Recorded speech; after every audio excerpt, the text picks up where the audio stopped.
ያችን ልጅ ካደረሳችሁበት አምጡ እማታመጡ ከሆነ ለኢትዮጵያ ህዝብ አሳልፌ እናንተን እሰጣችኋለሁ ማምለጫ መንገድ የለህም ብለህ ውጥር አድርገህ ስትይዘው ልጅቱን አምጥቶ አይ ዋሽተን ነበር እንደዚህ ሆኖ እንደዚህ ተጣልተን ምናምን ብሎ ልጅቱን አምጥቶ ይሰጣል።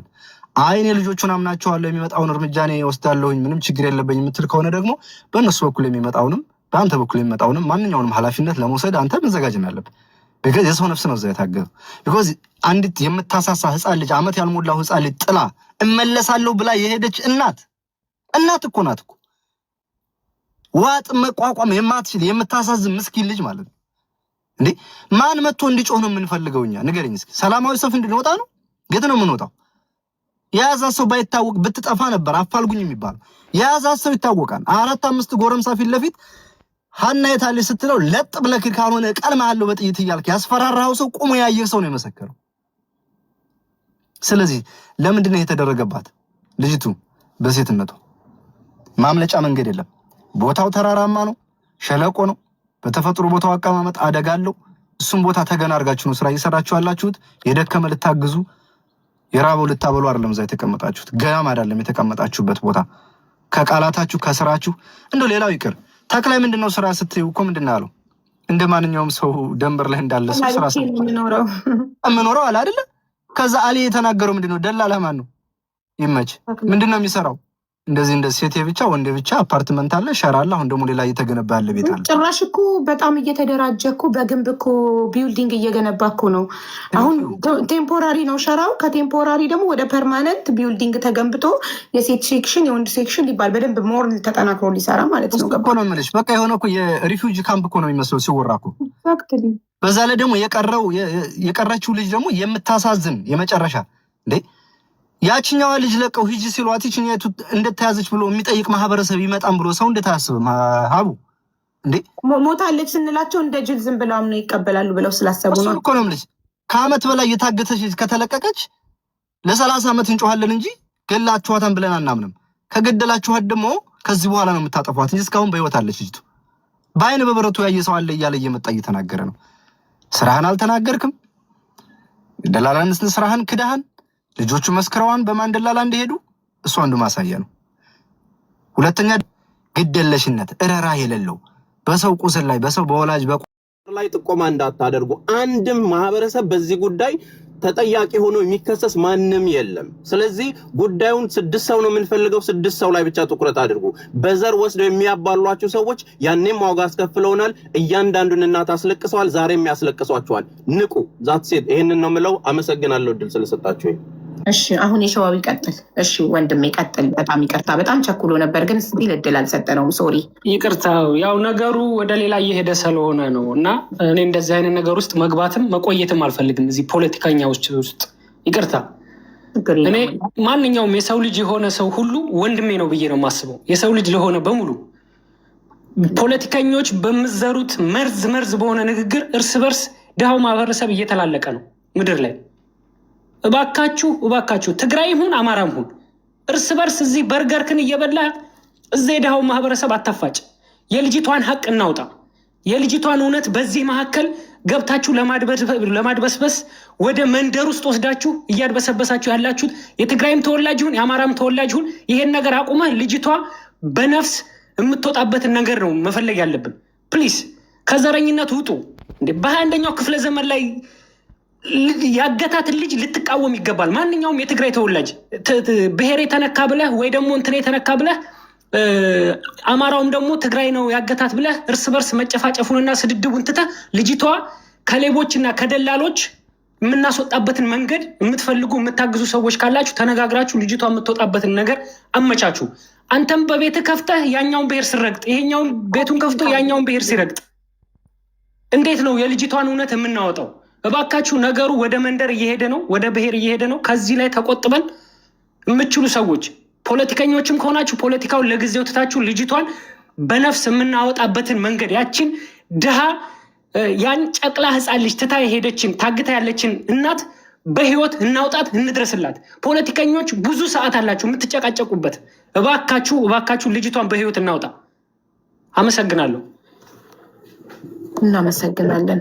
ሁላችንም አላማችን አንድ ላይ ከሆነ እንጠነክራለን። በእናታችሁ በብሔር በፖለቲካ መከፋፈሉን ትተን ፍትህ ለሀና እንበል። ሁላችንም ያው ድምፅ እንዳንሆን አካውንታችን ላይ ሪፖርት እያደረጉ የተለያየ ዛቻ እየላኩ ምናምን እንድናቆም እያደረጉ ነው።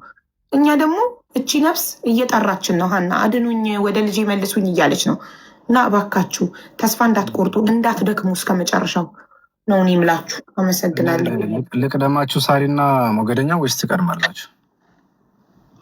በእኔ በኩል ችግር የለም። ሳሪን ግን መታስቀድማት ደስ ይለኛል። ሳሪ ቅደሚና ትወርጃለች። ሌዲስ ፈርስት በሚለው ሌዲስ ፈርስት።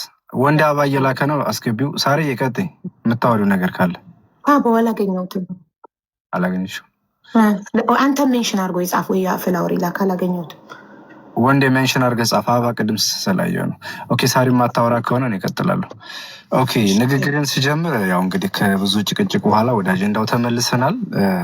የንግግር የመጀመሪያ ሀና በህይወት አለች ነው እኔ የምለው፣ በአጽንኦት የምናገረው ለሚከታተለው ህዝብ። ሀና ያልተለቀቀችበት ምክንያት አንድና አንድ የደላላዎቹና እዛ ያሉ ሽፍቶች አለመስማማት ልጅቱን ለዚህ ሰለባ አድርጓታል። አጋቾቹ ወይም ሽፍታዎቹ ወይም ደግሞ አለቃዎቹ የቦታውን በተፈጥሮ አቀማመጥ ምቹ አለመሆኑን አይተው ተገን አድርገው እዛ ቦታ ላይ መቼም ለጽድቅ ለገዳም ስራ አይደለም እዛ የተቀመጡት፣ መሳሪያ ይዘው አቅመ ደካማን የሚዘርፉበት፣ የሚፈልጉትን የሚያሳልፉበት፣ የሚፈልጉትን የሚያግቱበት ነው። እስካሁን ድረስ ካየናቸው እስካሁን እንግዲህ 15 ቀን አጀንዳው ተከፍቶ ሲወራ ያየነው ነገር አንድም ሰው ልጅቱ በህይወት የለችም የሚል አሳማኝ መረጃ ይዞ አልመጣም። ያ ማለት በግልባጭ ልጅቱ በህይወት የመኖሯን ምክንያት ያሳያል ማለት ነው። ለዛም ደግሞ በስልክም ሰው በሰውም በሶስተኛ ወገንም ስንጠይቅ ያየነው ነገር ምንድን ነው? በህይወት አለች አውጧት፣ እህታችሁን የሚባለውንና የሚደረገውን ነገር አድርጋችሁ አውጧት ነው የተባለው። ለምንድን ነው የማታወጧት ነው ልጅቱ? እንግዲህ በባለፈው አይተሽ ከሆነ ሀቡ በአንቺ ቤት ሲወራ የመጨረሻ በቤት ሲዘጋ የተወራው ነገር ምንድን ነው? ልጁ ምስክርነት ሰጥቷል። አሊ የሚባለው ልጅ ሁላቸውም ድምፅ ሰምተናል። ፊቷ በዟን እያለቀሰች ነበር። ጩኸት ነበር። ጩኸቱ ደግሞ በሴትነቷ ጾታዊ ትንኮሳ ሲደርስባት የምታሰማው ድምፅ ነው እንጂ እነሱ እንደሚሉት የሚጥል በሽታ ወይም ደግሞ ማንኛውም ነገር ኑሮባት የምትጮህ አይነት ድምፅ አልነበረም ሲናገሩ የነበሩት። ከዚህ የተነሳ ነው ሰውየው በቦታው የለሁም ካለ ተክላይ ለእሱ የሚሰሩት ሁለቱ ሰዎች እነማን ናቸው? ለምን እሷን አዝለው አመጡ? ሽፍታ ከመቼ ወዲህ መንገደኛን አዝሎ ያውቃል? እስካሁን ድረስ እያወሩ ያሉት በዛ የሚሄዱ ሰዎች ከደከሙ አብረው መንገደኛ ያሉት ወይም ደግሞ መሪ የተባሉት ናቸው እንጂ የደከመን ሰው የሚያሳልፉት ሽፍታ አያዝልም። ከሞተ ሰው ባይ ኤኒሚንስ በጥይት ተተኩሶበት በሆነ ነገር ከሞተ መንገደኞቹ ኑ ፎቶ አንሱ ይባላል፣ ቪዲዮ ቅረጹ ይባላል፣ ቅበሩ ይባላል። ሁሉን ነገር አድርገው ለቤተሰብ የሚያረዱት እነሱ ናቸው። ከዛ በኋላም ለደላላው መልእክት የሚላከውም በእነዛ ልጆች ጭምር ነው። እነዚህ ልጆች የተደረገው ምንድን ነው? ከኪሳቸው ያለውን ካሽ ገንዘብ ተቀሙ፣ ስልካቸውን ተቀሙ። መጨረሻ ስልኩ ተመለሰ። ስልካቸው ስማርትፎን ነው። ምንም አይነት መረጃ ይዘው አልገቡም። ኢትዮጵያ ሲገቡ በእጃቸው ያለችው ልጅቱ እዛው ደንበር ላይ ነው። ይሄ የሆነበት ምክንያት ደግሞ ምንድን ነው? ልጆቹን አምናቸዋለሁ ደውለው ነግረውኛም ብሎ ለደላላው መልሶ ደውለው ራሱ ተክላይ ነው። ከዛ በኋላ አምነዋለሁ ነው። የማያምን ማህበረሰብ ሚሊየን ማህበረሰብ ከታች ሆኖ እንደሚጠይቅ ለምን ጥያቄ እንዳልፈጠረባቸው ሊገባኝ አልቻለም። እሺ ሲጀመር ሀናን ይዘው 4 ሰዓት ቆዩ ካለሻሊ 4 ሰዓት የቆዩቱ አንድ የሆነ ሰው አንቺን ይዞሽ 4 ሰዓት ከቆየ ምን እያደረገ ነው? ስለምን እያወራ ነው? 4 ሰዓት ማለት እኮ ኦልሞስት ግማሽ ቀን ማለት እኮ። ስለዚህ አወሩ፣ ተደራደሩ፣ ኔጎሽሽን አደረጉ። ያችኛዋን እህታችንን ይቺ ጋ ሂዱ፣ ይቺ ከዚህ በኋላ ትሄድም አሉ። ቀጥ ብለው እየመሩት የሄዱት ወዴት ነው? ወደ ኢትዮጵያ አይደለም የገቡት። ሰዎች እዚህ ግንዛቤ እንዳትሉ ወደ ተክላይ ቤት ነው የሄዱት። ወደ ተክላይ ቤት ሲሄዱ ምንድን ነው የሆነው? ልጅቱም እነሱ ጋር ነው ሄደችው እና አሊም አብረው እዛ ነው የሄዱት። አሊ ቤት ከደረሰ በኋላ ሻወር ወስዶ ሶላት ምናምን ሰግዶ ምናምን የተባለበት ሁኔታ የምታውቁት ከተክላይ ቤት ነው። ሀና የት ነው የቀረችው? ድንበር ላይ። ለምን? በሴትነቷ። ሌላ ምንም ቀመር ስለሌለው። ለምን ያችኛዋን ልጅ ለቀቋት? ማን ይዟት ነበር? ለምን ያችኛይቱ ተያዘች? እራሳችሁ ጠይቁ። ለዛ ነው ሀና በህይወት በነዛ 2 ሽፍቶች በተባሉ እጅ አለች የምንለው። መፍትሄው ደግሞ ምንድን ነው? አንድና አንድ ልጅቱን በህይወት መመለስና መመለስ ብቻ ነው። ከዛ ውጭ የማይሆን ከሆነ የኢትዮጵያ ህዝብ መጠየቁን አያውቁም። ወንጀለኛ ብሔር የለው፣ ሃይማኖት የለውም። የጨነቀው ዕለት ሄዶ ብሔር ውስጥ ለመሸጎጥ ቢሞክር ትናንትና ቤት ተከፍቶ ሲወራ አይተን ነበር። የትም ልታመልጥ አትችልም። ልጅቱን መመለስ አለብህ። እህታችን ናት፣ ሴት ናት። በሰብአዊነት ያደረስክባት ማንኛውንም አደጋ ራስ ኃላፊነቱን ትወስዳለህ። የሚቀበልህ የለም ብለውታል። ከብዙ እየየና ሮሮ በኋላ የተወሰኑ ሰዎችን ለማሳመን ሙከራ አድርጓል። እሱም ውድቅ ነው። ለምን አንተ ግማሽ ሚሊዮን ህዝብ አይከተልህም? ለምን አንተን አያምንህም? የልጅቱ አባትና አባት ከሱ ጋር አውርቻለሁ ብለህ ለደላላው የደወልክለት አንድም ነገር ከሱ ጋር በእንደዚህ አይነት ነገር አልተነጋገርኩም ያለው። ይልቅንም ቋንቋ ለማስተርጎም ከየት ወደ ሄደው ሲንከለከሉ እንደነበረና ሲያለቅሱ እንደነበረ ልጅን እባክህ ስጠኝ እኔ ለምኜ እበላለሁ መሬትን ሽጬ ልክፈልህ ብለው ሲለማመጡና ሲያለቅሱ እንደነበረ በጉልበታቸው ተንበርክከው ሲለምኑህ እንደነበረ ይልቁንም ብለህ ደግሞ ሰርበህና ከፍ ዝቅ አድርገህ አዋርድሃቸው ሙታለች ከዚህ በኋላ እንዳደውሉ ብለህ አባታቸውን በዛ ደረጃ ያዋረድክ ሰው መሆንክን ግልጽና ግልጽ በሰያ ቤት ሲነገረን በባለፈው ሰምተናል። በአንቺ ቤትም የሰማነው ነገር ነው። አባትየው ጋር ምንም አይነት ድርድር አልተደረገም። ይሄ በተጨባጭነት መያዝ ያለበት ነገር ነው። ሁለተኛ ያ ሁሉ ተጓዥ ድምጽ ሰምተናል። ሩቅም አይደለም ድንጋይ ብቻ ነው የሚከልለን። ያ ማለት በግልጽ አማርኛ እዚህ የሆነ ነገር እንዲነግሩ መጠበቅ የለብንም እኛ። እንዴ ልጆች እኮ ነፍስ አላቸው ይፈራሉ እኮ። በቃ መልከት ታደረጉና አይደል እንዴ እኛ ገባን። እሱ ደግሞ ይሄ እነሱ ያሉት ነገር ውሸት ነው ምንል ቢሆን ኑሮ ልጅቱ ብትለቀቅ ነበር። ከዛ ልጅቱን ሆልድ አድርገው አትሄድም አሉ። ከዚህ ወደ ምን አለ? ስለዚህ በቀደም ሀቡ ጋር ስትነጋገር ሀቡ እባክሽ ይሄን ነገር በሚዲያ አታድርጊብኝ፣ በውስጥ አድርጊልኝ፣ ይሄን ነገር በውስጥ እንጨርሳለን አይደል ተክለኝ። እሺ ብለሽ ዋትስአፕ ግሩፕ ክሬት አደረግሽ። በዋትስአፕ ክሬት ከተደረገ በኋላ አር ተደረጉ። እነሱ ሁለቱ አልመጡም። ሁላችንም ጠየቅን፣ አልገቡም።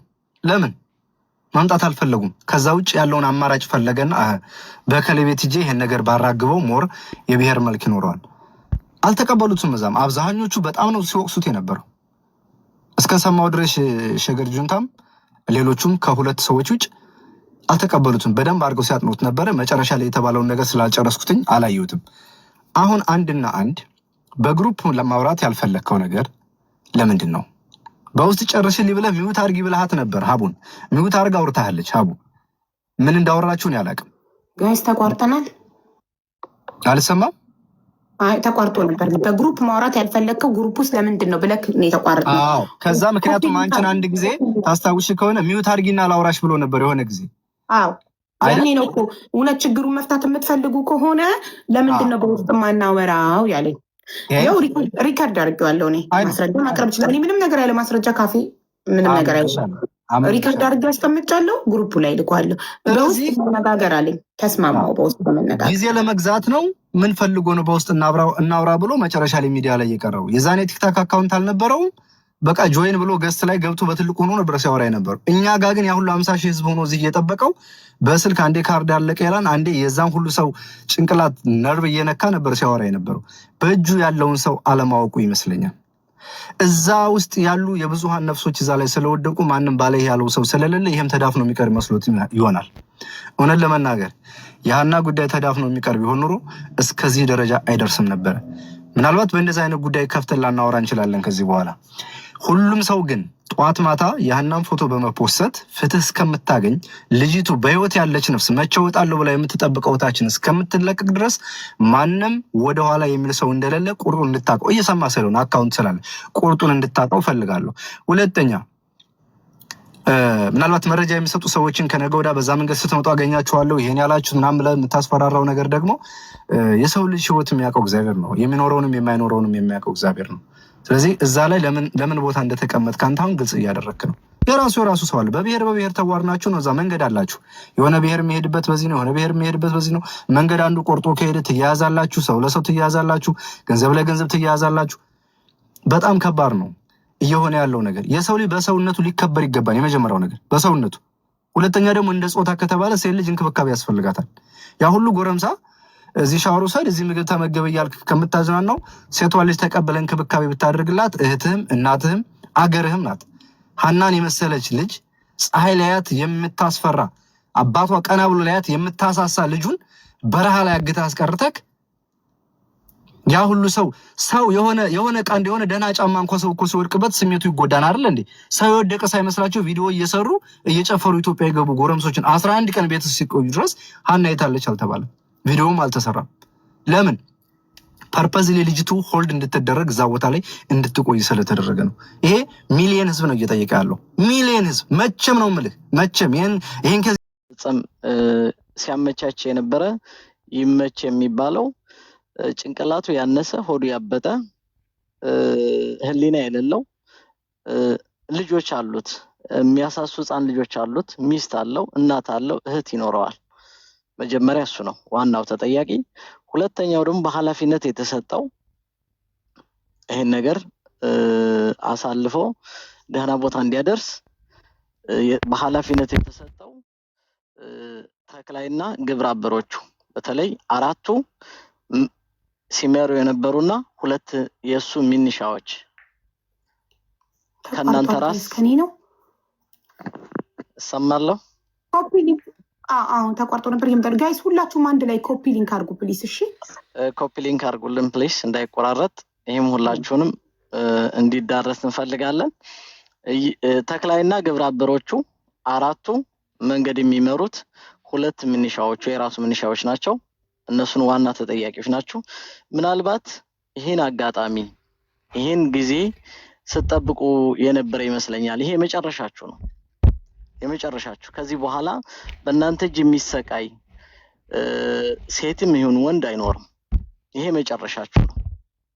እኛ ለምነናችኋል፣ በውስጥ መጣችሁ እንድታውን ራሳችሁ በፈለጋችሁት መርጣችሁ በውስጥ እንነጋገር ብላችኋል። በውስጥ መነጋገር አልፈለጋችሁም። ከዛ ሌላ ነገር ለማስመሰል ነገሩን ወደ ብሔር ለመውሰድ ፈልጋችሁ ሌላ ቦታ ቲክታክ የለንም ስትሉ የነበረ ሰዎች ሌላ ቦታ ሄዳችሁ ነው ያገኘናችሁ። ስለዚህ እኛ በግሩፕ እየጠበቅናችሁ ነበር። መጣችሁ መፍትሄ ትሰጡናላችሁ። ምናልባት ሀሳቡ የማይቀይር ሬሳና ሬሳ ብቻ ነው ብለን ስላምን ሀሳባችሁ ልትቀይሩ ትችላላችሁ ብለን ጠብቀናችሁ ነበር። እናንተ ግን ይህን እድል ልትጠቀሙበት አልፈለጋችሁም። ምናልባት የጊዜ ጉዳይ ሆኖ ዛሬ ነገ ልታመልጡ ትችላላችሁ። እመኑኝ፣ ወደፊት ግን አታመልጡም። የትም አታመልጡም በህይወት